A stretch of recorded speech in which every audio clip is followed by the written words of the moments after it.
Hey there, y'all. This is Jack, and today we're discussing Bleach, Sternritter, why the yourself, Lloyd and Royd.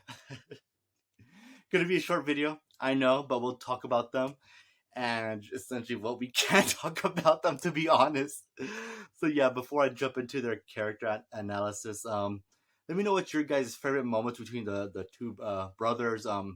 Like your favorite moment with either between Lloyd and Royd, and your least favorite moment between Lloyd or Royd. You know, whichever one you prefer, and I'll give you mine at the end of the video. So anyway, let's just jump right into this character's review analysis. All right, so Lloyd. The first time we see Lloyd, he's dead by Kenpachi, of course. And let's just say this: these guys have some very, very OP powers. They just went up against the wrong opponents. They really, really did. It's crazy. All right. Okay, so first time we see Lloyd's dead, he was killed by Kenpachi. Well, he could transform into Kenpachi and mimic all of Kenpachi's actual abilities, and well, I should say his strengths, as not his abilities. That'd be the other brother. So yeah, Royd. Sorry, not Royd. Excuse me. I'm gonna get them a bit confused. My apologies. Lloyd copied Kenpachi. Kenpachi's like, yeah, I fought myself, but I had to be stronger than myself, and that makes sense for Kenpachi. Kenpachi is just that kind of character to surpass himself, in a battle. So yeah, he just drops him, and then Royd, he watches this, and okay, so this is a thing I'm actually not really all that clear on, because even in the anime, I was like, okay, it even got me a little bit confused in the anime. So at this point, as Royd sees, the other Quincy's dropped dead, he's obviously seeing his twin brother, right? So is he still acting like 100% as Yuha Bak, or is the correct slipping? Because he shows that he kind of got angry at that, and then later on we see him. I'll point it out again. I'm just curious if this is Royd just kind of slipping the mask a bit, or is it actually he's actually 100% imitating Yuha Bak? I'd be very interested to hear what you guys have to say. Sorry if you heard my dog. That's my bad. So with Lloyd, the first time we see him as well, he's in disguise as Yuha Bak. Yeah, not just the appearance, but the powers as well, not the strengths and everything like we saw with Lloyd. So he goes off and he's just kind of just observing the fight and everything, and then Kenpachi arrives and he off screens Kenpachi, which I remember first reading that in the manga, and it is insane. I couldn't believe it. Kenpachi getting off screen. That was just crazy to me. And then, of course, that's when Yamamoto arrives and 1v1's this version of Yuha, which is really Royd. And I like what they added in the anime when Yamamoto arrives, he gets Kenpachi out of the way, because in the manga, it's like Yuha just dropped Kenpachi and their fight happens right next to Kenpachi, but here Yamamoto actually moves Kenpachi away to fight him. I like that moment, and then we see them actually throwing down, but of course this version of Yuha we see he's fighting back with the sword and everything, but of course is nothing like we see later on when he's fighting Ichibei. He just just takes a swing with the sword, immediately gets destroyed by Yamamoto's aura, because Bankai essentially, and Yamamoto's gonna try go in and just finish him, but then Royd Yuha activates. I am so sorry, Germany. Quishlet Zachzwarger, which he creates like these threads that come out of his fingers, and they just kind of go around and create like a big old protective circle with a bunch of Quincy crosses around him. And he's like, yeah, anything you enter will get struck down, which is pretty neat. It's like a very good defense. But of course, Yamamoto activates his Bankai and sends all of his Yuha's former subordinates after him. And Yuha at this point is kind of like getting like worried a bit, just kind of getting nervous. And Yamamoto's like, oh, I see. So even though you're wearing this tough exterior, yeah, you're still feeling for your comrades, don't you? And Roy's like, don't you assume that as he continues just breaking all the bones around him, just trying to get to Yamamoto. And Yuha says, yeah, you can't hide those tears. I see it. I can see you're trying your best to hide it, but it ain't gonna work on me.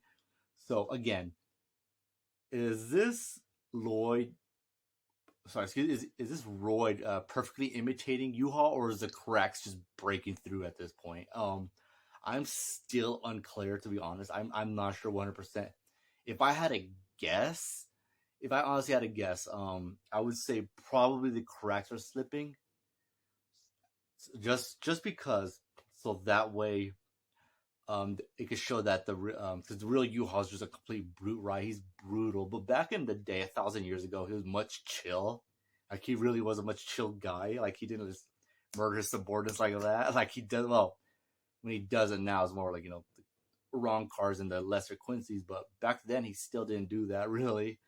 So that's always kind of got me confused. But I'm assuming it's just Royd's act just breaking at this point. And then of course Yamamoto just finishes him off with his Bankai, just making a big old gash in his arm and chest. He's down and out. And then that's of course when we learned that the real U-Haul arrives and tells Royd that you did a great job. And Royd's just happy, like, well, that's amazing, that praise from you. Then U-Haul just blasts him and just disintegrates him. Now I always wondered why he did that, because clearly he's gonna die anyways. I assume just for the fact that the Soul Reapers have ways of bringing back people to help them, and well, yeah, as you see, my Yuri's capable of that, especially with Loopy. When we saw Loopy's only his legs were remained, and somehow he's back. So I could get why Yamamoto, sorry, where U-Haul would just blow him away, because like, well, I mean, he's dead. Oh well. So yeah, that's both Lloyd and Royd. I mean, yeah, it's just interesting. Just again, very very OP powers, but they get finished off like that. I mean, when you're up against the wrong opponent, it just doesn't matter, right? So yeah, that's really it. If I had to give these characters anything, I'll actually. We really don't get much about them, really. Like even in the manga, we get their backstory of their birth and everything. But again, besides that, we really don't get much from them, like their own motivations. Besides that, they really, like to U-Haul Bach and everything, and then the impact that they have. Well, one of them had.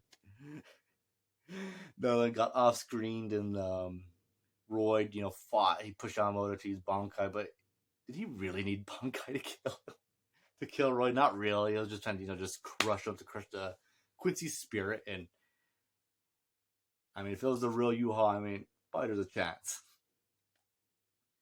So, if again, it's a shame because the possibility of these characters is really good, but from what we got, I got to give him a 3, right under Giselle, which is number 4. I could give him a 3, even though they gave us a good fight with Yamamoto versus fake U-Haul. 3, because again, not really much. We know that they're not flat characters. They got the job. This is an example of not complex characters. They're not bad. They got the job done, but just didn't give them more depth and in their characters.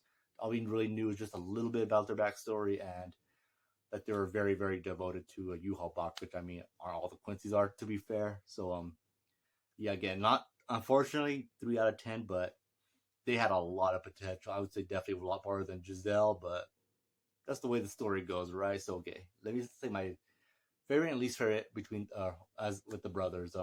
Not each individual, because what can you say about one of them, right? With Lloyd. All right, my least favorite moment I would say is oh man, is there like not really that bad, because what they did is actually not that bad. It was pretty cool. Both of them did, I guess. I can't blame them, because one of their fights happened off screen. In an anime, they kind of took a few swings at each other when Roy when he took the appearance of Kenpachi and fought him. So I guess my least favorite moment is oh man, that's actually really hard, because again, there's nothing really wrong with these guys. It's just it's so short. I mean, oh boy, I guess I would just have to. If I had to pick one, I guess Royd, because he's able to copy someone perfectly, but he could do it so perfectly, but he could still get overpowered by that same person that he's fighting, because they get stronger than him, which he should get stronger too, right? He's copying them, but again, he's up against Kapachi, so I know it was a bit of a cheating one, but yeah. And my favorite moment is I would say everything that Roy did when he gets against Yamamoto. He did pretty dang cool, and I really like that he was able to last as long as he did. Which honestly, Yamamoto honestly could have beat him at any point, but again, he just wanted to humiliate the king of the Quincy's, or who he thought was the king of the Quincy's, but of course wasn't. So yeah, that concludes my review of Lloyd and Roy. And again, if you listen this far, I greatly appreciate it. And I hope you guys have a great day. Take care.